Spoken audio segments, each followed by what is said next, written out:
नमस्कार दोस्तों।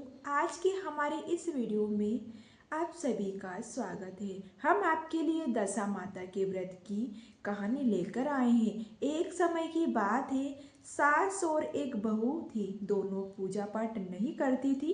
एक दिन सुबह सुबह सास ने बहू से कहा कि जाओ और पड़ोसन से आग लेकर आओ और भोजन की तैयारी करो, बड़ी भूख लगी है। बहू हाथ में कंडे लेकर आग लेने गांव में चली गई।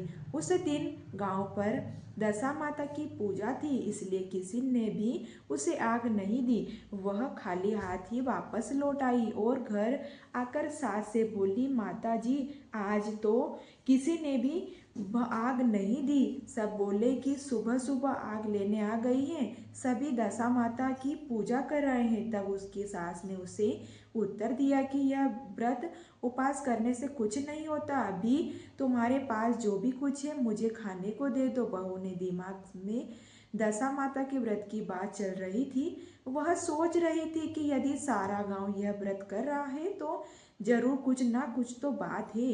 यह शाम होने पर वह अपनी पड़ोसन के पास गई और बोली, मेरी सास तो दशा का डोरा नहीं लेती, परंतु इस बार मैं डोरा लेना चाहती हूँ, मुझे पूजा की विधि बता दो।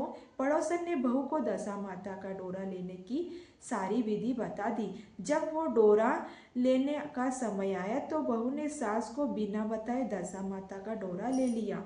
9 दिन तक वह किसी न किसी पड़ोसन के वहां के घर जाकर कथा सुनती रहती थी। 10वें दिन उसे चिंता सताने लगी कि अब मैं पूजा कैसे करूं।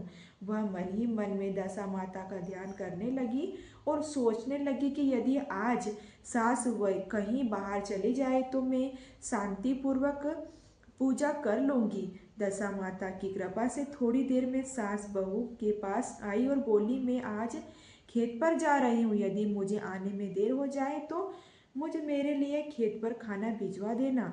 बहू ने मन ही मन मुस्कुराते हुए कहा तो पूरी तरह वह यही खुश हो गई कि आज तो माँ जी कुएं पे चली गई, मैं दशा माता की पूजा बड़े आराम से कर सकती हूँ और बड़े ही श्रद्धा पूर्वक कर सकती हूँ।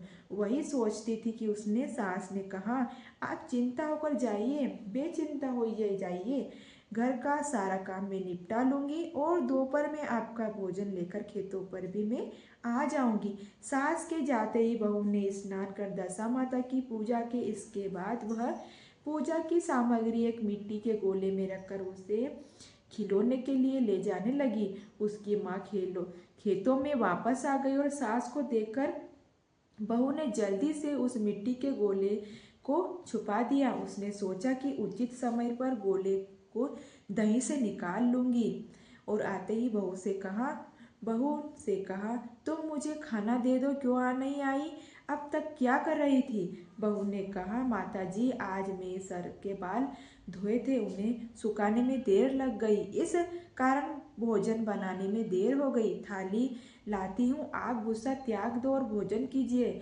सास का गुस्सा कुछ ठंडा हुआ। वह हाथ पैर धोकर चौके में बैठी थी कि उसका बेटा आया और वह भी अपनी माँ के साथ भोजन करने बैठ गया। सास भोजन करने के बाद उठने ही वाली थी। उसका बेटा बोला, मुझे तो दही चाहिए। सास ने बहू से दही लेने के लिए कहा तो बहू बोली, मैं तो रसोई में हूँ, आप ही ने दही दे दीजिएगा।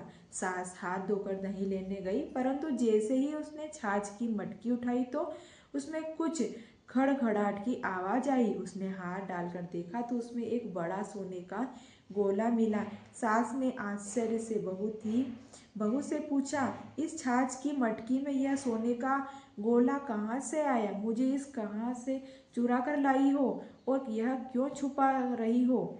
अब मेरी सारी समझ में नहीं आई, तुम इसी वजह से छाछ देने नहीं आई रही थी, इसका भेद मुझे अभी बताओ। तब बहू बोले, माता जी मुझे तो कुछ भी नहीं पता, इस गोले का राज तो मेरी दशा माता जाने, मैंने तो आपको बता दिया, आपको बनाए बिताई माता का डोरा ले लिया था और उसकी पूजा की। आपके आने के कारण मैं डोरे को विसर्जन करने नहीं जा सकी, डर में से मैंने इस छाछ की मटकी में छिपा दिया था। दशा माता ने इसे सोने का बना दिया, मैं इससे क्या करूँ सकूँ, मैं इसमें क्या कर सकूँ। सासू ने कहा। सास ने बहू को गले लगा लिया और बोली, अब मैं से भी तुम्हारे साथ दशा माता का डोरा लूंगी और विधिवत व्रत और पूजन किया करूंगी। हे दशा माता,